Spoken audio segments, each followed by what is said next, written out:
What's up everybody, OT for Tech here, and this is the LG G3. It'll be available on all 4 US carriers here very soon. This includes T-Mobile, Verizon, Sprint, and AT&T, and it will retail for around $199 all the way down to $99.99 depending on if you catch a deal. And it should come in different colors including black, white, gold, and burgundy. But let's go ahead and get back into this review, and let's start with the design of the phone. At the top of the large 5.5-inch Quad HD display, you can see the LED notification light, the 2.1 megapixel front-facing camera, the ambient light and proximity sensors, as well as the front call speaker. Flipping the phone over to the rear portion, on the bottom left you have a rear-firing loudspeaker next to the LG logo. Moving up to the top, you have the volume up and down buttons, as well as the power button. This is the custom layout that LG chose with the LG G2, making it very unique. These buttons, however, are much more tactile and provide a better clicking sound than their predecessor. You can also find a laser autofocus, dual LED flash, and a rear-facing camera at the top of the rear portion of this phone. The casing of the LG G3 appears to be made of metal, but in fact, it's still made of plastic, although gone is the slimy fingerprint magnet plastic that enclosed the guts of the G2, and now it's closer to a matte finish to help resist against fingerprints. Since the buttons are found on the rear of the device, you won't find anything on the sides to press or push. The bottom of the device houses a micro USB 2.0 charging port, a speaker, and a 3.5mm headphone jack. If you have the Korean model of the LG G3, on the top you're going to find an aluminum antenna used for viewing television on your device. I'm not too sure if the US versions will have this, but I can bet that they won't. At the beginning of that antenna, you'll find another microphone as well as an IR blaster. The only thing you're going to find on the side of the device is a slight slit in the casing. This is used to pop the rear panel or battery casing off to expose the back. Underneath that casing comes the removable and replaceable 3000 milliamp battery, your micro SIM card slot, and a micro SD card slot expandable up to 128 gigs. A very nice feature that the LG G2 should have had. LG has done a fantastic job at housing that large 5.5-inch display in a small body. If you take a look here compared to the Oppo Find 7, you can see there's a difference in overall length. Both have the same size display, but the Oppo Find 7 towers over the G3. In fact, the LG G3 is almost the same size as the Galaxy S5, and the Galaxy S5 has a 5.1-inch display. In terms of thickness, the Oppo Find 7 and the G3 are really about the same thickness. But in terms of weight, at 149 grams, the LG G3 is not the lightest device on the block. But considering the size of the display you get, it's really not that bad, and I didn't find it bothering me whatsoever. It fits in the hand excellent due to its nice curved design, including the edges which are rounded. Plus, despite the awkwardness at first, the rear-facing buttons, once you get used to them, you kind of want them on any device, and you find yourself searching for them when using a different phone. I've been using this phone on AT&T's network, and call quality has been excellent. I had no issues with dropped calls or call distortion, including feedback or echo issues. This particular model includes noise reduction settings to improve call quality as well. And thanks to the buttons being on the rear of the phone, it allows easy access for the volume up and down buttons to decrease and increase volumes during the calls. But overall, isn't that what a phone is for, to make and place phone calls? So it should be good. Despite it having a rear-facing speaker, which is really annoying, the overall performance has been pleasing. It maxed out with a decibel rating of 79, which to me is not too bad considering it's not the best speaker.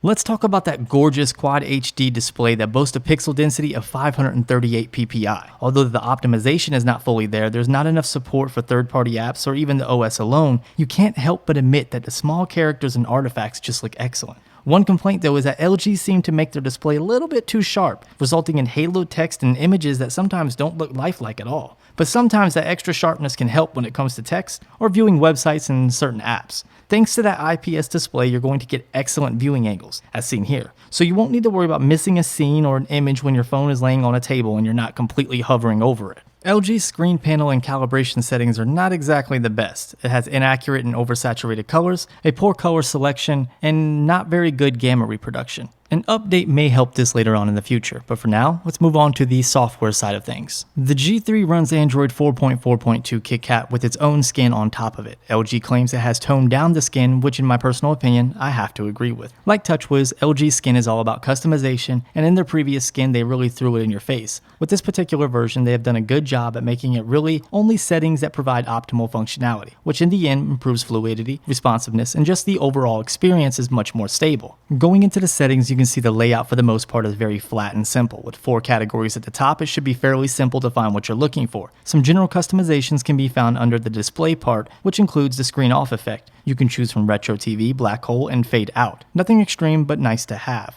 Holding the home button and sliding up gives you quick access to Google Now, but in this Korean version you also have access to Q Notes or Q Memos as well as Q Voice. The multitasking or background app selection is very simple and you should hardly notice any lag. Going back into the settings, you can see the on-screen buttons are customizable in terms of color and layout. You can choose solid white, solid black, and gradient black, and you can also choose which buttons are where, including the back and multitask buttons. You can also add buttons such as Q Slide app selection, dual window mode, and Q Memos, and the ability to pull down your notification center without swiping down. Instead, you'll just simply tap a button and it will slide down for you. You can choose a maximum of 5 buttons on your on-screen button selection. You can also choose whether or not these buttons are transparent and whether or not you want to hide them in specific apps. The Q Slide apps are a nice feature, even though they're really just a carryover from last year's G2. They are slightly improved to run better, but offer the same functionality. If we access our Q Slide app selection and choose the calculator, you can see it puts a small calculator on the screen. This can be moved around and positioned to your liking, and you can also change the opacity and the overall size of the calculator to adjust to your needs. It's pretty neat and a good multitasking feature overall that works pretty well. The same thing goes for dual window mode. It's another neat and good overall multitasking feature. If we open it up and then go to the app selection and choose 2 apps, I'll give you an example. If we choose the YouTube app by holding it down and sliding it to the upper portion, and then select the browser or internet app and hold it down and slide it to the lower portion.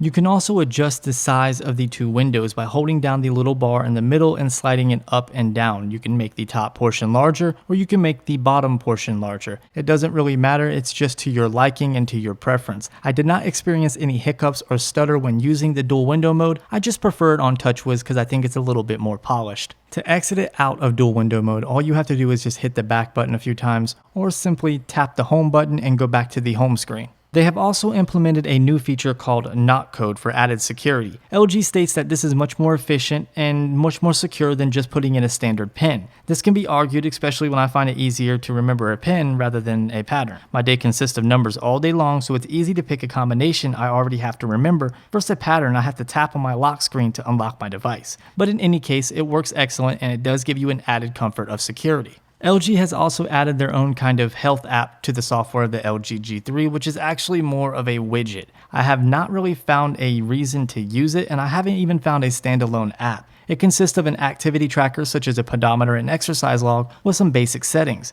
It's nowhere near as packed and functional as what you find on the Galaxy S5. Smart Notifications is a useful feature that's supposed to deliver, well, useful notifications. It has a lot of potential. These include tips regarding the weather, like telling you how to dress appropriately or bringing an umbrella because rain is expected. It'll also remind you to call someone back or send someone a text message if you have a missed notification. Next is Smart Keyboard. Smart Keyboard is supposed to recognize your words before you type them. Kinda like predictive text, but a little bit more advanced because it learns from what you type and how you type it. It works okay, but I found myself switching to Google Keyboard after a few days of using it. They're working on several updates to improve the experience before the launch of the LG in the US. It features a swipe-style gestured typing as well as your traditional typing. The keyboard itself can be customized, including the height, adjusting the bottom row, which includes the optional icons you want visible, adding an extended row for the numeric digits to be visible instead of behind the lettered keys at the top, as well as changing the color of the keyboard from black to white to match your soft keys.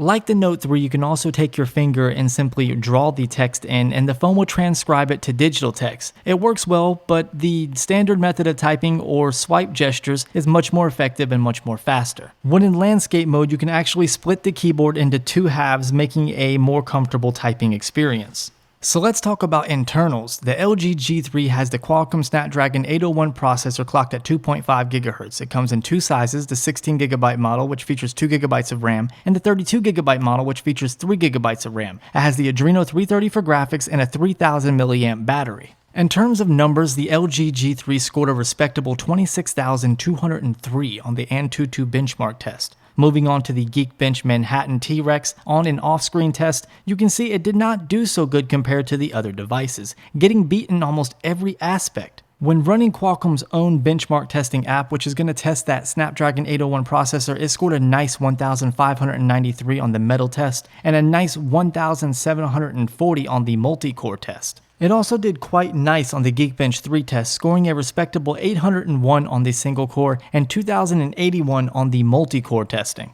With scores like that, it's going to come to no surprise that gaming is going to be excellent on this device, not just because of the display, but because of the powerhouse specs that are going to allow you to fly through games with massive frame rates with ease. I did experience slight stutter here and there, but it's nothing to write home about or complain of. Personally, the experience and overall multimedia on this phone has been superb. My only gripe though is that on the rear of the phone by the camera and the buttons, it gets extremely hot during gameplay, 4K recording, or using the GPS for an extended amount of time. Sometimes even just booting up the phone heats it up. It gets to the point where I'm surprised the phone just don't shut off. This may be a deal breaker for some, but it did not ruin my overall experience with the LG G3. Battery life has not been so well, it's pretty much hit and miss. When I recorded this video, I was using my LG G3 as my secondary device, so I did not use it continuously, as you see here. But nevertheless, I'm only getting an hour and 45 minutes to 2 hours of on-screen time. Despite it being off the charger for 22 to 48 hours, to me, I don't think that's very good. And that's with the brightness being on auto. When using my phone as a daily driver, I was only able to squeeze 3.5 to 4 hours at the very most. But at least it's replaceable. Finally, my favorite portion of the video, let's talk about the camera. It has a 13 megapixel camera with dual LED two-tone flash for better skin tones. It has laser autofocusing with advanced OIS, and it has the ability to shoot in 4K as well as 120 frames per second in 720p. Here's a quick look at that laser autofocusing system in action. Make sure you look really hard at the black oval and you can see the laser firing off on the inside. LG's camera app is very simplistic, something I really appreciate. If we go into the settings tab, you can see you're greeted with very few settings but enough to get you by. These include the ability to turn on and off the grid to aid in getting that perfect shot, setting a self-timer that can be set for 3 or 10 seconds, the ability to take a picture with a simple voice command like cheese, LG, whiskey, or smile. This feature is hit or miss, but sometimes it works and sometimes it doesn't. You also have the option to downsize your photos or videos from UHD 4K to 720p and 13 megapixels to 3 megapixels. And finally, you can turn on and off HDR or just set it to auto. You also have different shooting modes, including a dual shot, which takes a picture with the front and rear cameras and puts it together, something similar to the S5. You also have panorama, a magic focus system, which is similar to the one on the HTC One M8, and an auto setting. Magic focus allows you to take a picture of a subject and refocus the image after it has been taken. Like I said, similar to the one on the HTC M8.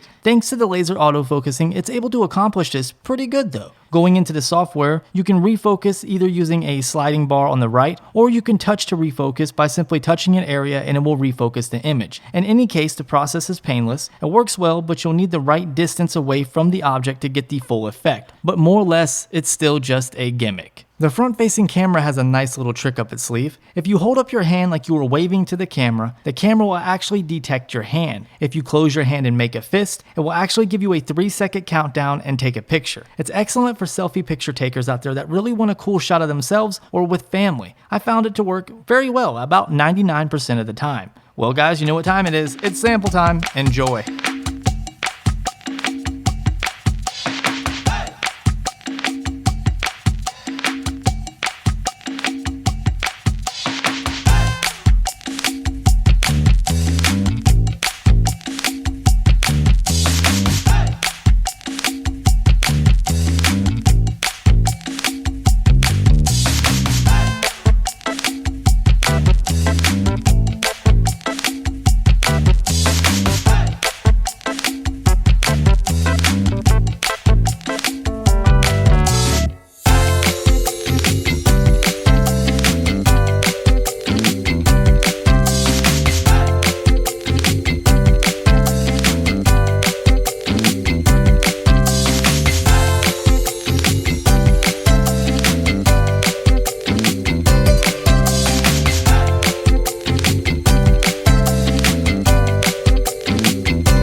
What's up, guys? So we've come to the end of the video and we're going to go ahead and wrap it up like we always do with the front facing camera. And as you can see, I am indoors, but I have some decent lighting. I have several lights going, so the lighting should be for the most part pretty good, and the image quality for the most part is pretty good. Now, compared to the Galaxy S5 and the OnePlus One, I would much rather use the LG G3 front facing camera over those two particular phones, even the Oppo Find 7.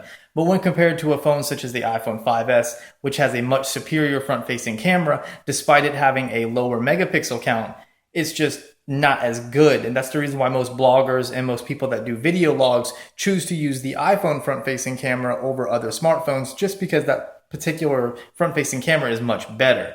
But as you can see, in good lighting, the LG G3 does, for the most part, pretty good. But we'll go ahead and walk over here where I don't have such good lighting, and you can see the image starts to break up. It gets very distorted. You can see a lot of grain in the image and a lot of noise. So if you don't have good lighting, the LG G3 camera, front-facing camera, is not going to be very good whatsoever. We'll walk back over here where I have good lighting again. You can see the image gets a little bit better. As far as audio, it should sound crystal clear. I've had no issues when recording my voice or recording, videos and things like that when it comes to the audio. It's crystal clear. It actually gets rid of background noise for the most part pretty good.